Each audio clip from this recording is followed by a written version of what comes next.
Let's bring in Democratic Senator Mark Warner of Virginia. He is chairman of the Senate Intelligence Committee, and it's good to have you on the show this morning. I want to ask you, Senator, about the news. I just heard the last 15 minutes of your conversation, so I guess I should be happy that I work at a place where at age 68, I'm basically young middle-aged. Oh, yeah, you're a newbie. Exactly. You're a rookie. At age 68, you're doing just fine. And apparently Joe Biden is doing fine at his age as well. And Senator, follow up. You know, you have all these people say, oh, we want outsiders. We want outsiders. We get people who don't know what they're doing. Talk about the importance of you in your important job dealing with people who have experience. Well, listen, I'm proud of the fact that I brought 20 years of business. I had a pretty good run as governor. I'm proud of the fact that I've been here for 14 years and chair of the Intelligence Committee, which is the last fully functioning bipartisan committee. So I do think that makes a difference.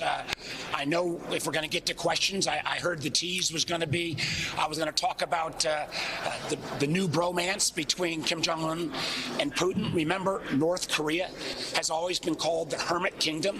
Think how far Vladimir Putin has fallen, that the one guy he can go on the world stage with is the head of North Korea, a Vladimir Putin that didn't even go to the G20. And it's one of the things I would hope we were going to talk about this morning, which is the importance of America not walking away from Ukraine at this point.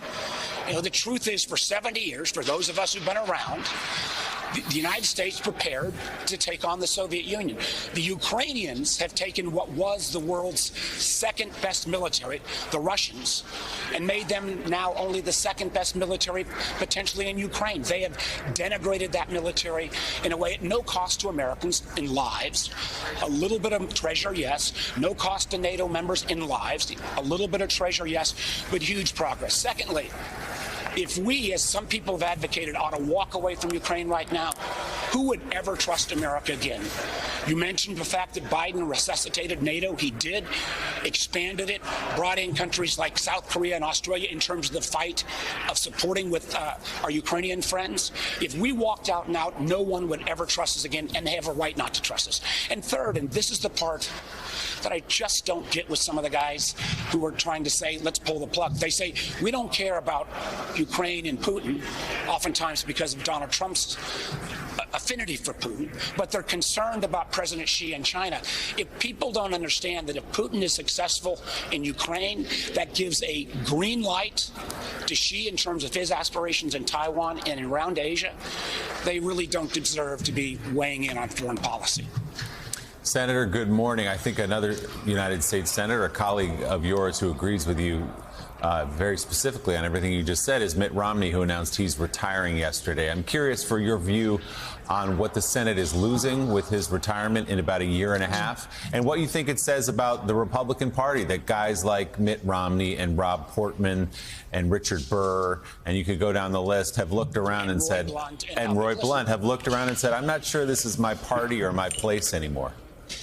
Well, I've worked a lot with Mitt over his time here. We really came together when one of the first gangs, the last COVID initiation, where 8 of us got together at Lisa Murkowski's house and said, you know, we got to do one more COVID bill. This was under Trump, and it was called the 799 bill. We came together because, candidly, we weren't seeing the movement from the traditional sources.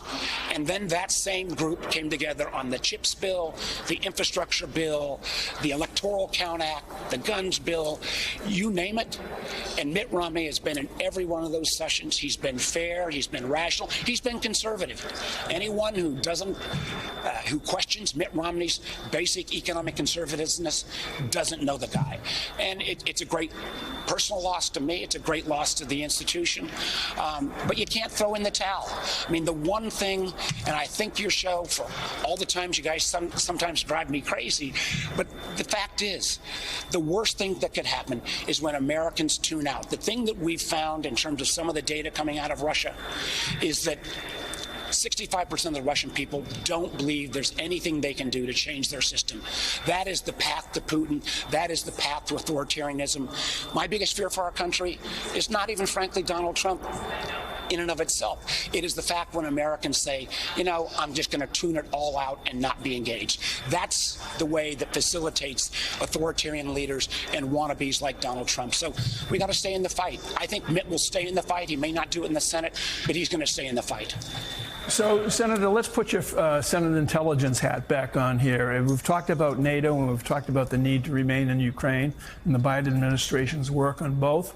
But from your point of view, the Biden administration, the president specifically, his work in South Korea, Japan, now Vietnam, and Australia to help ring up a further defense, both political and diplomatic, against the threat of China. From your point of view, how is that going?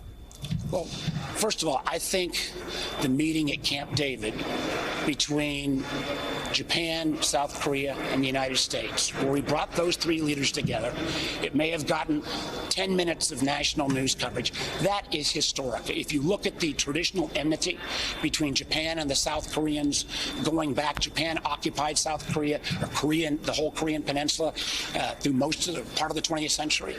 The fact that he brought those folks together and there's now a partnership, that is game-changing. The fact that AUKUS, in terms of both the submarine deal and then also the combination between Japan, and one of the things you left out, Mike, was the rise of India, and India being a critical country. India's time has arrived. I think we got to worry about making sure we maintain democratic institutions in India, but bringing India in, the fact that an American president came back and has elevated the status with Vietnam, those are the kind of points on the board that may not get the headlines when we've got shouting talking heads, but they make America stronger. Because we've never faced in China's a great nation, and this is not an attack on the Chinese people or Chinese Americans. It is the CCP and President Xi's authoritarian regime that we ought to fear. But we've never faced a competitor like China. Soviet Union was a military threat and an ideological threat, but China, you look at their investments in AI and 5G and quantum computing, we've got to have an alliance. We've got to continue to make the investments, because the challenge with China will be the race for technology dominance in the 21st century.